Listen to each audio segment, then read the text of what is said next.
Welcome to Let's Read the Books of Morrowind. The Homilies of Blessed Almalexia. Sotherseal and the Scribs. Young Sotherseal, while playing in the egg mines, saw a number of scribs in a deep shaft, and he began to cast stones upon them, snickering as they skittered and scattered, until one of the scribs, lifting up its head in agony, cried out to Sotherseal, "Please, please, have mercy, little boy, for what is sport to you is suffering and death to us." And so Sotherseal discovered that the idle amusements of one may be the solemn tortures of another. Lord Vivec and the Contentious Beasts. A Shalk and a Coguti were strutting back and forth in a foyada, casting aspersions of one another's looks. "You are the ugliest creature alive," the Shalk told the Coguti.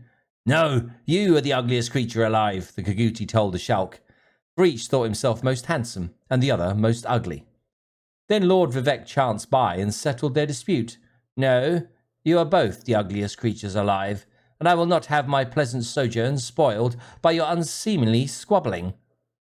So he dealt them both mighty blows, shattering their skulls and silencing their argument, and went merrily upon his way.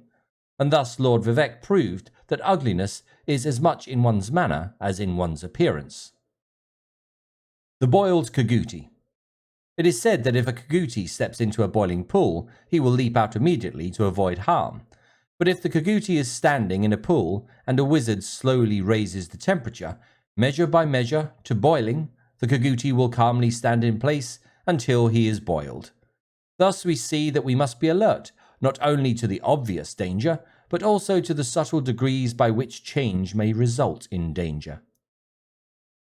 The Dubious Healer. Once upon a time, a Tilvani issued forth from his tower and proclaimed to all the world that he was a mighty and learned healer, master of all alchemy and potions, and able to cure all diseases. Lord Vivec looked upon this wizard and listened to his boasting, then asked him, "How can you pretend to prescribe for others the cure to all diseases, when you are unable to cure yourself of your own manifest arrogance and foolishness?" The Gwar and the Mudcrabs. The Gwar were so tormented by the other creatures they did not know where to go. As soon as they saw a single beast approach them, off they dashed in terror. One day they saw a pack of Nyx hounds ranging about, and in a desperate panic all the Gwar scuttled off towards the sea, determined to drown themselves rather than live in such a continual state of fear. But just as they got near the shoreline, a colony of mudcrabs, frightened in their turn by the approach of the Gwar, scuttled off and threw themselves into the water. "Truly," said one of the Gwar, "things are not so bad as they seem, for there is always someone worse off than you." The Wounded Netch.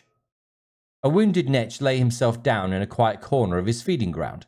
His healthy companions came in great numbers to inquire after his health, yet each one helped himself to a share of the fodder, which had been placed there for his use, so that the poor Netch died, not from his wounds, but from the greed and carelessness of his erstwhile friends. And so it is clear that thoughtless companions may bring more harm than help.